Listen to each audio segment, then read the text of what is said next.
વિદ્યાર્થી મિત્રો, બિંદુવત વિદ્યુતભાર અને ડાયપોલના સ્થિતિમાન મેળવ્યા બાદ હવે વિદ્યુતભારોના અસતત વિતરણને કારણે વિદ્યુત સ્થિતિમાન મેળવવું છે.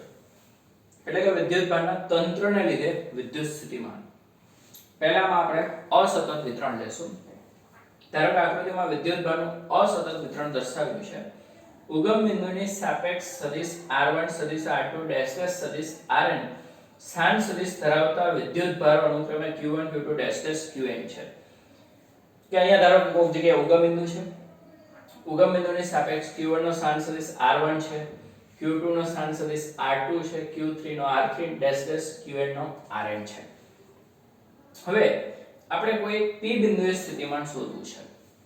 તો q1 ને કારણે p બિંદુએ સ્થિતિમાન કેટલું થશે? વિદ્યુતભાર q1 ને લીધે p બિંદુએ વિદ્યુત સ્થિતિમાન.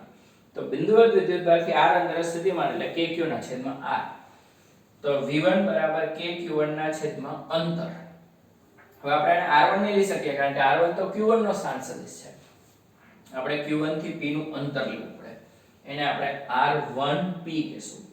જ્યાં r1p એ q1 તથા p વચ્ચેનું અંતર છે. વિદ્યુતભાર q1 અને બિંદુ p વચ્ચેનું અંતર દર્શાવે છે. આ જ રીતે q2 ને કારણે p બિંદુએ સ્થિતિમાન કેટલું આવે? v2 એટલે kq2 ના છેદમાં r2p. p અને q2 વચ્ચેનું અંતર ડેશ ડેશ કરીને vn તો kqn ના છેદમાં rnp થશે. qn થી p નું અંતર. p આગળનું કુલ વિદ્યુત સ્થિતિમાન દરેક સ્થિતિમાનનો બેઝિક સરવાળો કરવાથી મળશે. તો કુલ સ્થિતિમાન v એટલે v1 v2 dash dash vn થશે. તો દરેકમાંથી k સામાન્ય નીકળશે. q1 ના છેદમાં r1p q2 ના છેદમાં r2p dash dash up to qn ના છેદમાં rnp થશે. તો આ રીતે વિદ્યુતભારના અસતત વિતરણને કારણે સ્થિતિમાન મળ્યું. અસતત છે, ક્યાંક q1 છે, ક્યાંક q2 છે, q3 છે, ડેશ ડેશ qn છે. તો વિદ્યુતભારનું તંત્ર છે એમાં અસતત વિતરણને કારણે સ્થિતિમાન આ રીતે મળશે. ટૂંકમાં જે તે સ્વતંત્ર વિદ્યુતભારોનું ક્ષેત્ર સ્થિતિમાન મેળવીને એનો બેઝિક સરવાળો કરવામાં એટલે કુલ સ્થિતિમાન મળશે. હવે વિદ્યુતભારના સતત વિતરણને ધ્યાનમાં લઈએ તો કારણ કે એ પણ વિદ્યુતભારનું તંત્ર જ છે. તો આગળના ચેપ્ટરમાં વિદ્યુતભારનું રેખીય વિતરણ, પુષ્ટ વિતરણ અને કદ વિતરણ આપણે જોયેલા હતા. એમની ઘનતાઓ પણ વ્યાખ્યાયિત કરેલી અને કદ વિતરણનું ક્ષેત્ર જોયેલું હતું. હવે આ કદ વિતરણનું સ્થિતિમાન એકદમ ટૂંકમાં જોવાનું છે. જો સતત વિતરણની કદ ઘનતા ρr હોય, વિદ્યુતભારનું કદ વિતરણ છે જેની ઘનતા ρr છે, તો એનો એક સૂક્ષ્મ કદ ખંડ લઈ લો ડેલ્ટા v. તો એના પરનો વીજભાર કેટલો હશે? એકમ કદનો ρ છે તો ડેલ્ટા v નો ρ * ડેલ્ટા v થશે. તો વિદ્યુતભાર છે ρ * ડેલ્ટા v નું અંતર r છે તો સ્થિતિમાન કેટલું થઈ જાય? સૂક્ષ્મ ટુકડાને કારણે dv તો k dq ના છેદમાં r. બિંદુવત વિદ્યુતભારને કારણે r અંતરે સ્થિતિમાન. તો આ જે કદ વિતરણ છે એમાં સૂક્ષ્મ ટુકડાને કારણે આટલું સ્થિતિમાન હોય. હવે જેટલા પણ ટુકડાઓ હશે બધાના સ્થિતિમાનનો બેઝિક સરવાળો કરો તો કુલ સ્થિતિમાન સૂક્ષ્મનો સતત સરવાળો હોવાથી સંકલનમાં પરિણમશે. તો v બરાબર k બાર સંકલન ρ dv છેદમાં r સંકલન સમગ્ર કદ પર લેવામાં આવે. તો વિદ્યુતભારના સતત કદ વિતરણને કારણે આટલું સ્થિતિમાન મળે છે.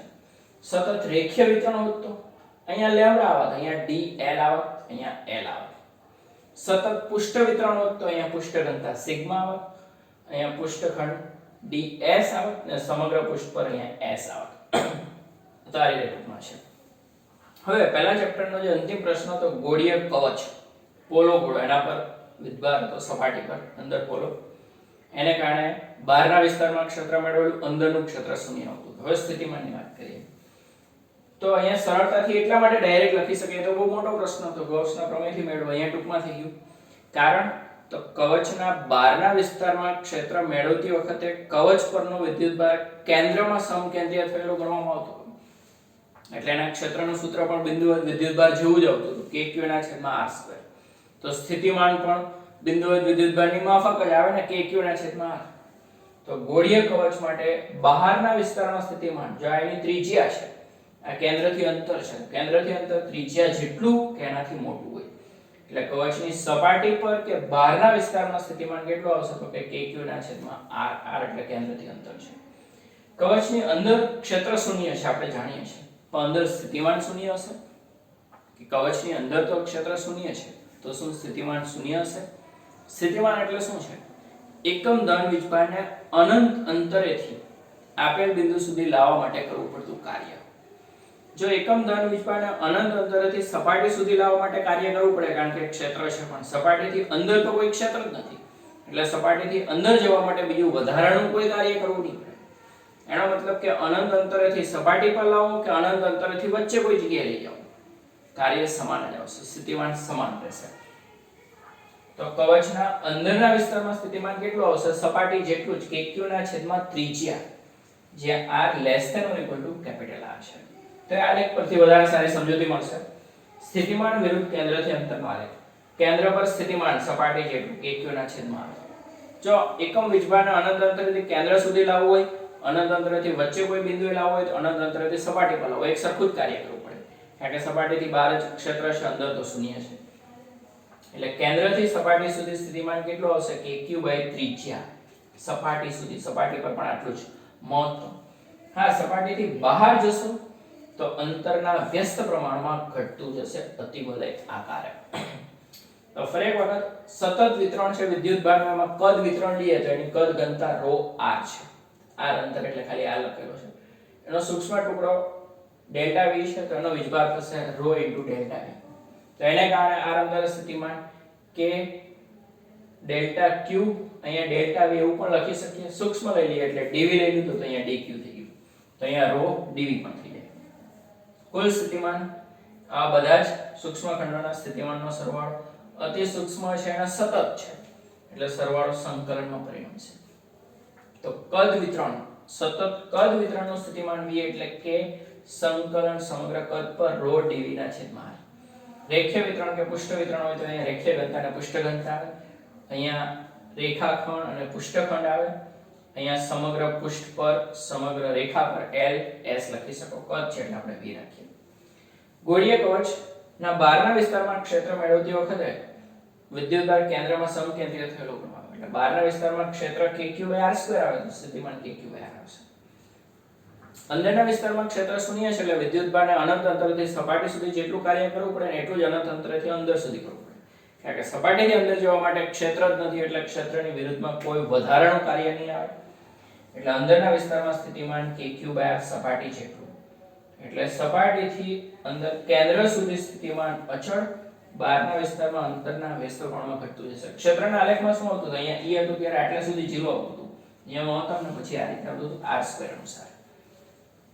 આ એક પ્રશ્ન ખાસ મહત્વનો રહેશે. આ તો બે નાના ટુકડાઓ કે વિદ્યુતભારના અસતત વિતરણને કારણે સ્થિતિમાન સમજાવો. જો વિદ્યુતભારના તંત્રને લીધે સ્થિતિમાન આવે તો બધું લખવું પડે, આ બધા તંત્ર જ છે, પણ વિદ્યુતભારના અસતત વિતરણને કારણે સ્થિતિમાન સમજાવો તો આ છે. તો આકૃતિમાં વિદ્યુતભારનું અસતત વિતરણ દર્શાવ્યું છે. એમાં q1 q2 ડેશ qn વિદ્યુતભાર છે, એના સ્થાન સદિશ r1 r2 ડેશ rn છે, અને આપણે p બિંદુએ સ્થિતિમાન શોધવું છે. વિદ્યુતભાર q1 થી p નું અંતર r1p છે, તો વિદ્યુતભાર q1 ને લીધે p બિંદુએ સ્થિતિમાન v1 એટલે k q1 ના છેદમાં r1p, r1p એટલે q1 ને p વચ્ચેનું અંતર છે. એ જ રીતે v2 એટલે k q2 ના છેદમાં r2p, vn એટલે k qn ના છેદમાં rnp.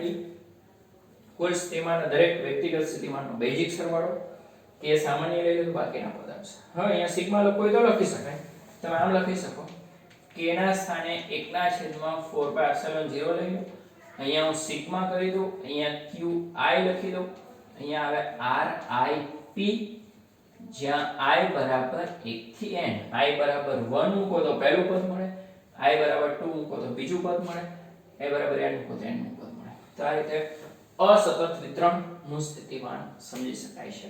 તો આ વિદ્યુતભારના તંત્રનું સ્થિતિમાન થયું. હવે ઉદાહરણ આવશે.